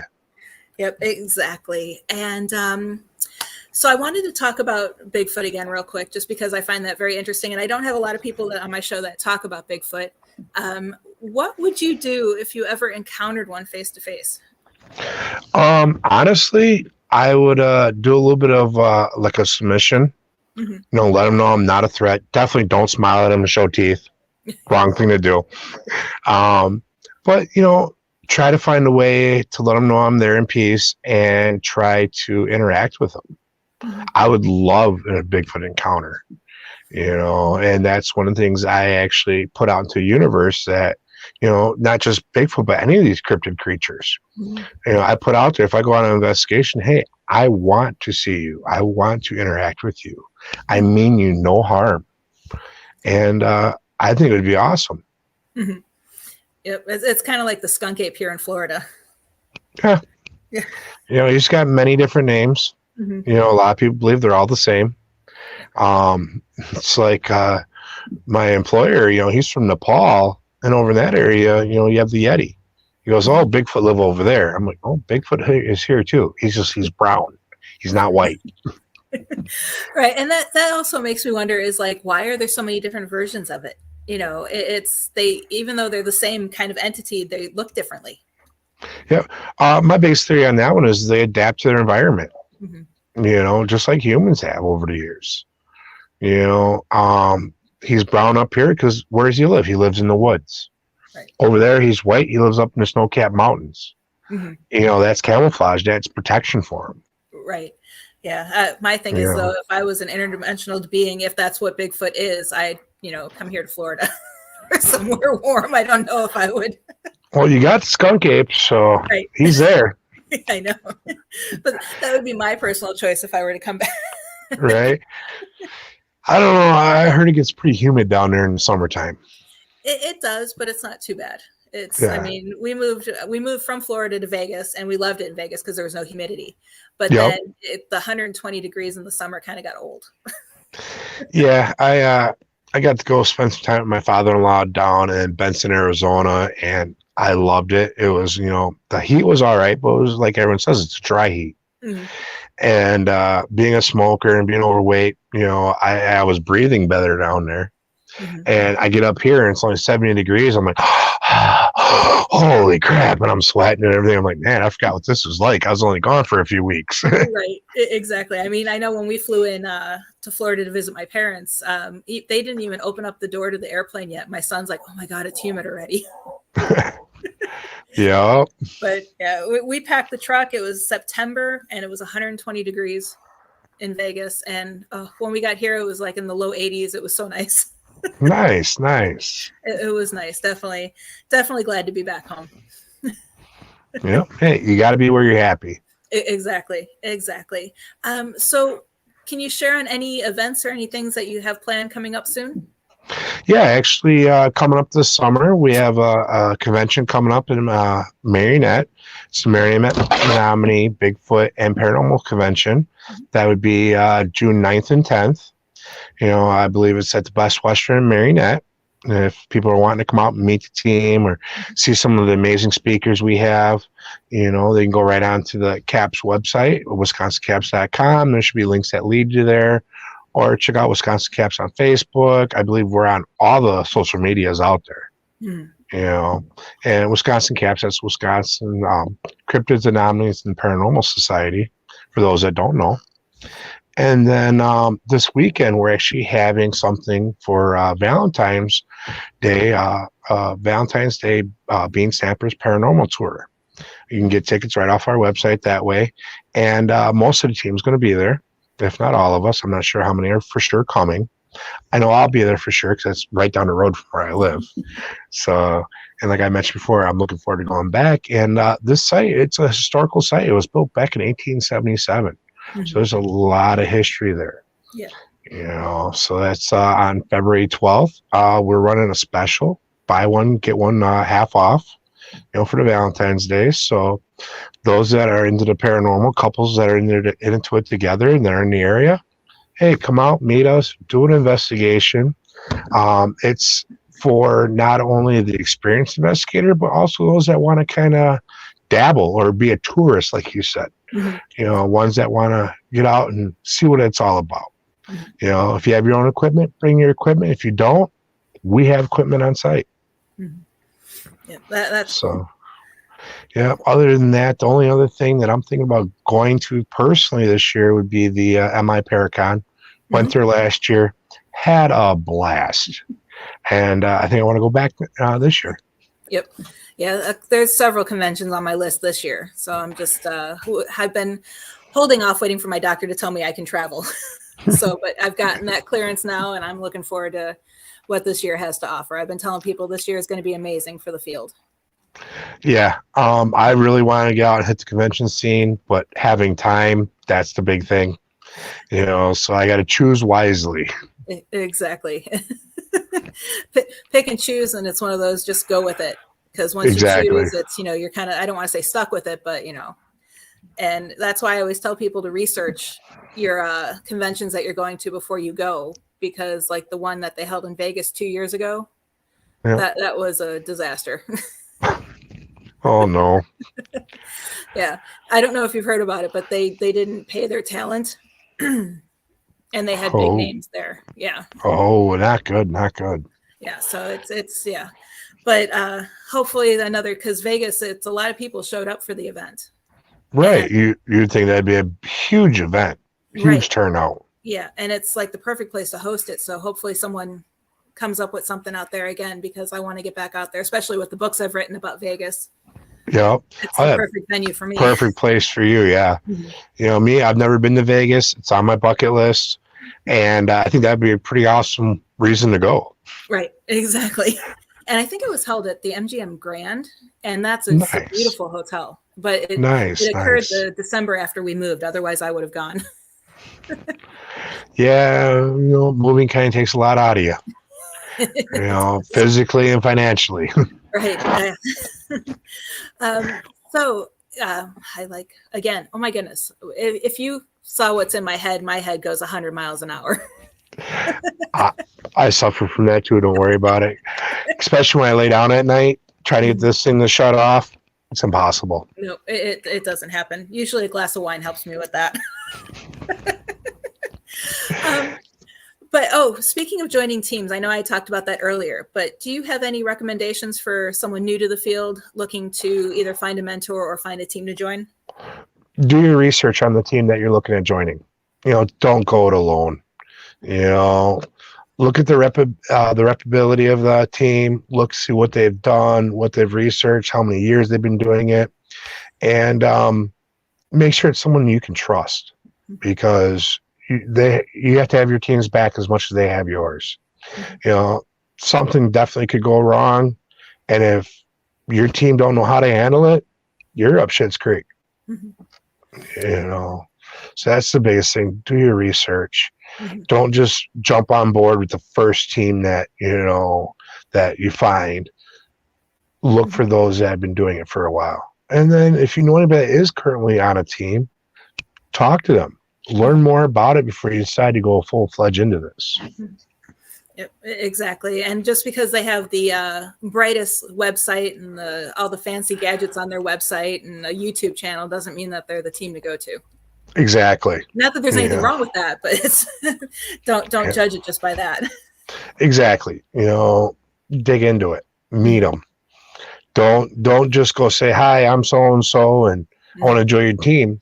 Meet them, get to know them, see if they're a good fit for you. Not all personalities meld together. So, it's hard. With me, like I said before, I've known Barnaby and the crew for a lot of years. Used to be a scare actor from time to time for Barnaby back when he had his haunted houses. So I already had that trust and built up with him. If I wouldn't have known him personally like that, I can't say I would have joined CAPS for sure. Mm-hmm. When I said I wanted to go look for a team, that was the biggest thing that, all right, I know him. I know he's legit. I know he's not going to BS me. I know, he's scientifically minded, and that, all them things come into play. Mm-hmm. Yep. Yeah, I know when the team I was on in Vegas, when it started slowly falling apart, I had left the team as well and created my own paranormal investigation team. And it was my husband and my son. And I always joke with people, it's like I'm keeping it small because I know I train them and they do it right. Exactly. And I know we already get along. Yeah, at least for the most part, right? Right, exactly. We know how families can get. Yeah, most of the time. No. My son's sitting here next to me listening in. Is he rolling his eyes yet? No, I think he's falling back asleep. All right. He's smiling and shaking his head at me. All right. So when it comes to, and again, it's just like gone. When you do your events, yep. How do you, I know, you open them up to anybody coming, which is the whole point of training and educating people about the paranormal field. But are there any specific, I don't want to really say rules, but guidelines that you offer to help people get the most out of their tours? Be respectful. No provoking. Don't be a jackass. Realize these are real human beings that once were on the plane with us. So show them respect. Keep it real. Keep it honest. And don't be like some of the jokers on TV that all of a sudden hear something or see something and then they take running out the door. You're putting yourself in harm that way and those around you. Yeah, that was going to be my next question. Have you ever had anyone just take off running? No, haven't. I'm waiting for that one moment where I get that scared and I want to run. That's kind of, I'm waiting to see if that ever happens. Because, like I said, there's nothing to fear except for fear itself. But when you put me in a predicament where I get scared, there's some really messed up stuff going on there. Yeah. You know something's wrong when the paranormal researchers who do this for a living get scared. Yeah. So one other thing that I wanted to bring up, I usually ask this of most of my investigators that I talk to on the show is, I know people always laugh when I say this, but what are your thoughts on orbs? Because you might have a different perspective, being that you have a different background than a lot of people I've interviewed. I believe in them, but not everything they show is always an orb. Right. There's a lot of stuff I look at and I go, really, that looks like dust. Come on now.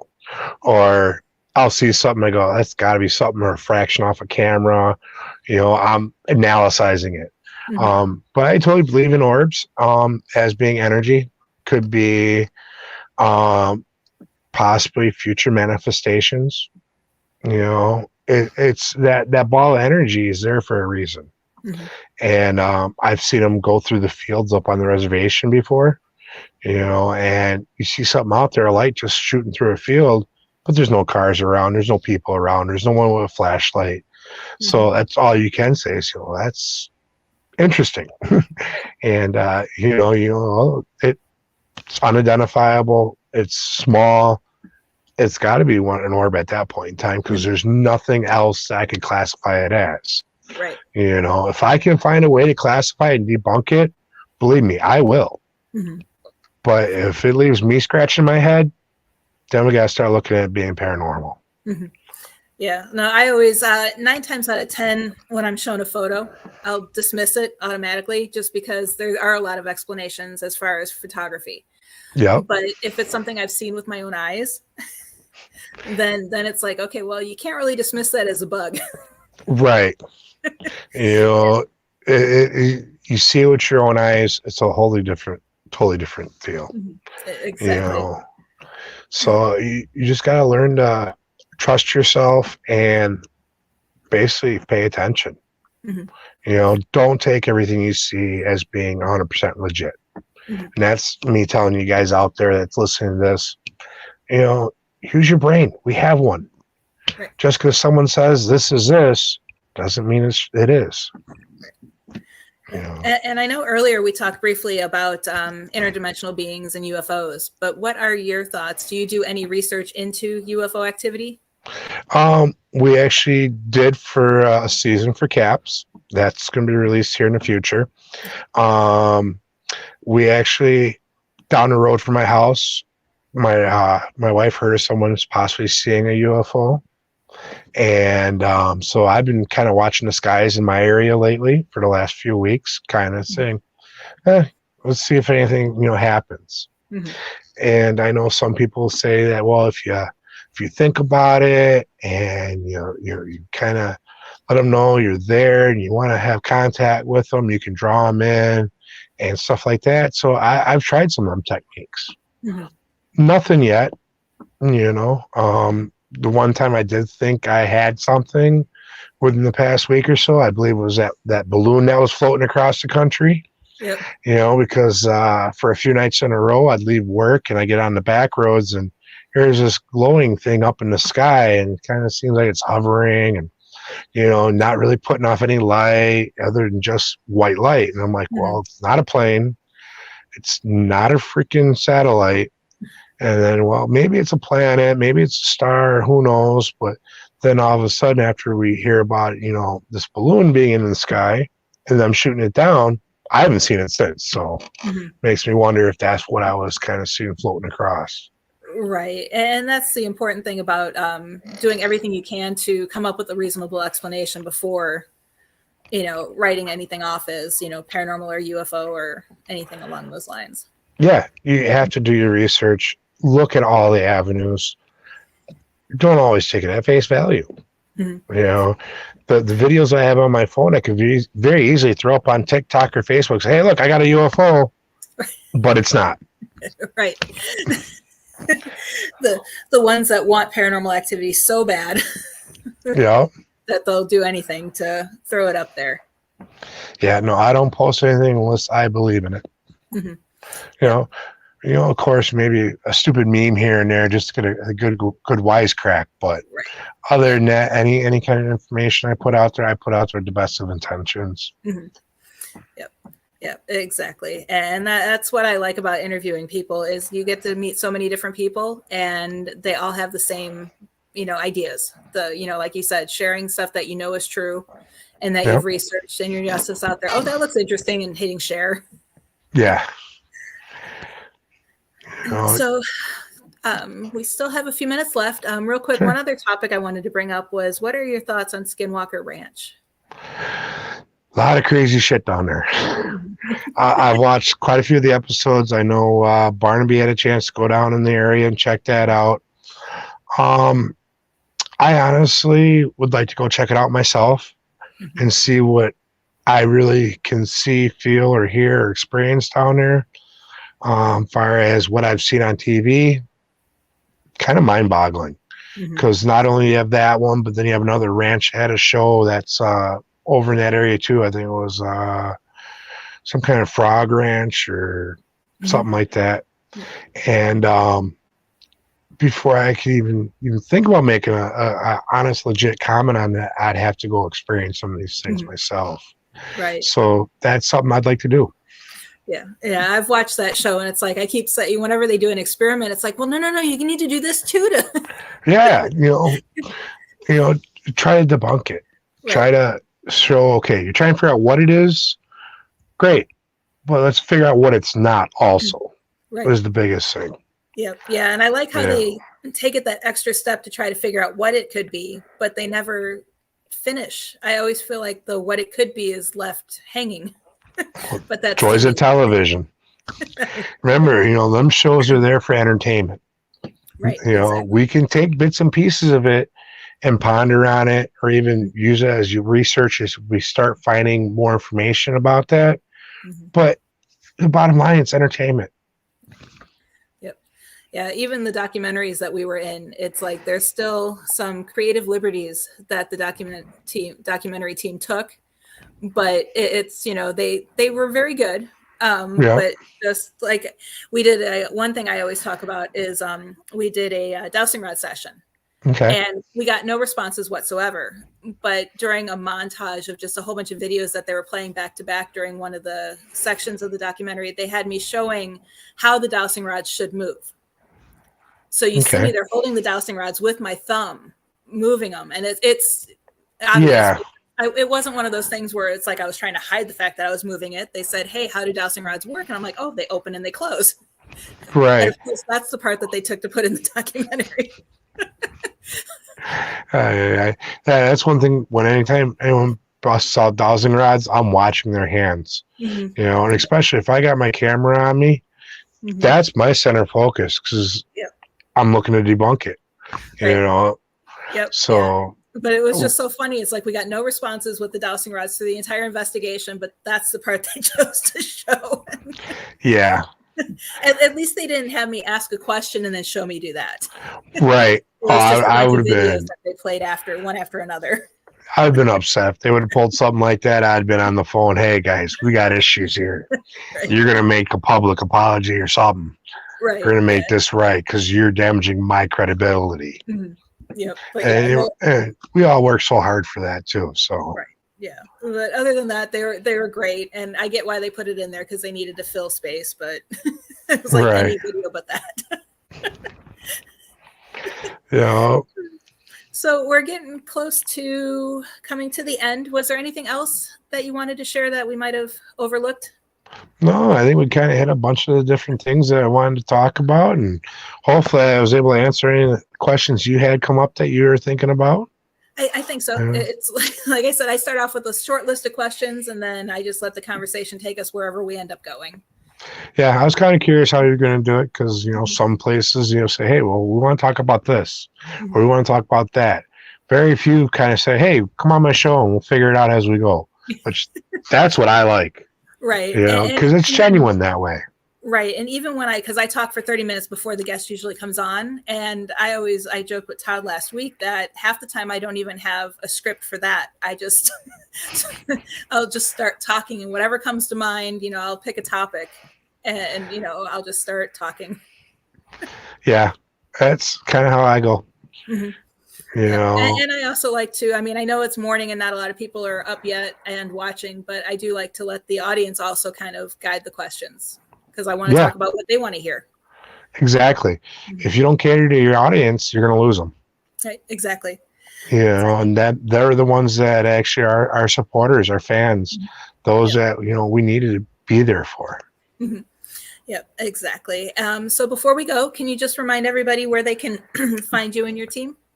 Yep. WisconsinCaps.com is our website. We're on Facebook, Instagram, all the social media I believe we're on. Punch it in. Just remember, it's, jump on there, see if there's anything on our website, meet our team. We have all our team members on there, their bios, the different events that we should be going to this year. And, hey, check us out. We can also find us on YouTube. We have our own channel, Wisconsin Caps on YouTube. Perfect. Sounds good. And again, thank you for joining us. I'm super excited to have you on here. And if any of your members ever want to join, just let them send me a message, and I usually have spots open. I'm still booking. I think I'm in May now. Okay. Hey, because I read some of the bios and they all look very interesting. Yep. Hey, I'd say if you want to talk Bigfoot, get hold of Barnaby. Okay. He's over on the Monday mornings Monster Show. Mm-hmm. The guy is a wealth of knowledge. He's phenomenal. He's not only a great team leader, but when it comes to them cryptids, he's on it. Okay, definitely have to reach out to him and get him on here. Yep. So perfect. Thank you again for joining. All right. Had such a great time. Look forward to talking to you again in the future. I look forward to hopefully it. I can get up to your area and do some investigations with you guys. I'd love it. Perfect. Thank you so much. All And right, everybody, have a good- thank you. Oh, go ahead. I was gonna say, have a great day, everyone. You too. And thank you everybody for joining us. I know we're cutting it just a few minutes short, but I wanted to take a moment to thank my sponsor. You guys heard me mention it earlier, Omni Interactions. It is the company where you can set your own schedule and work from home. It is an amazing company to work for, perfect for paranormal investigators because you guys want to have time to go do your investigations and not have to worry about calling in sick to work or taking vacation time. You can schedule your own schedule with Omni Interactions. To learn more, visit gig.life/paranormal, or you can check out tomorrow. I will have more information up on my website under heatherleighphd.com. And then there's an Exploring the Paranormal tab where you'll have all the links to access them from there. So again, thank you everybody for joining us. Big shout out to RezNeck and his team Caps that he's a part of. Super great guy, super great team. If you're looking for a team to learn from, definitely check out their website, their Facebook, and their YouTube channel. And if you're up in their area, definitely go to one of their events. I'm almost wishing I was still living up that way so I can get to one of the events that they have. So again, thank you. And thank you, Todd, for working so hard behind the scenes. And we will see you guys next week. I have my guest is Stephanie Elgady. I hope I pronounced her last name correctly. I butcher her name every time. She is an amazing person. Have done several presentations with her, talked to her, investigations, not on an investigation, but we've interviewed clients together, and just an amazing person. She's from Georgia Paranormal Investigations, and I'm looking forward to having her join me next week. So again, thank you guys for watching Exploring the Paranormal. You can catch the show on WLTK Radio, or DB Radio. You could also follow me on Exploring the Paranormal Show on Facebook, or Dr. Heather Leigh on Facebook as well. Thank you guys, and we will see you next week. The truth is here and now on WLTK DB Talk Radio at WLTKDB.com.